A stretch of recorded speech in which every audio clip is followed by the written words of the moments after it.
खुलुमबाय आंनि BTR news चेनेलाव गासैखौबो बरायबाय। आंनि चेनेलखौ साबस्क्राइब खालायाखैबा साबस्क्राइब खालायदो आरो बे खाथिनि बेल आइकन बेलखौबो थुनानै होदो जाहाथे मोजां भिडिअआ थाबनो सौहैनाय बायदि।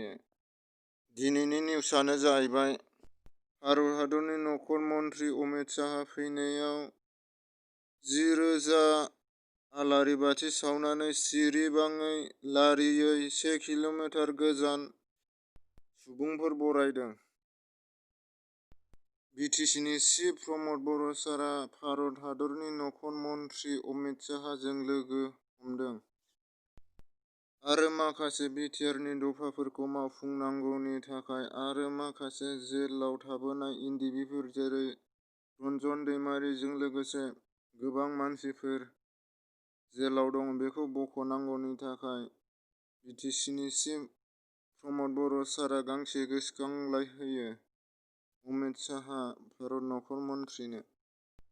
बिटिसिनि चिफ प्रमद बर' सारा बर' हारिनि जौगानाय खामानि मावलांनो हाथों आरो बिदिनो दावगालांबाय थानो हाथों। अमित शाह बिथाङा मैया बिटिआरनि थाखाय 5,000 पेकेज फोसावनानै होयो। बिटिआरनि दफाफोरखौ मावफुंनो थाखाय बाक्सा जिल्लानि सिङाव थानाय सिमला ओनसोलनि बिलपारा गामिनि सासे सिआरपिएफ साख्रि मावग्राया गावनि जिउखौनो गाव फोजोबनानै लादों। बिथांनि मुङा प्रबिन मुसाहारि।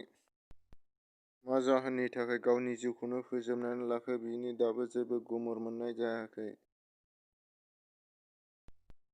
बि-बयस बिथाङा दाख्लैबावै बासआव गाखोनायाव माखासे फैसा गोमादोंमोन बेखौ दाबो मोनफिनाखै। पुलिस केस होबाय नाथाय दाबो जेबो खबर गैया। गावनि भिडिअ'नि गेजेरजों मैया फोरमायनानै होदों। थांदो डिस्क्रिप्शनाव नायदो। फैसाजों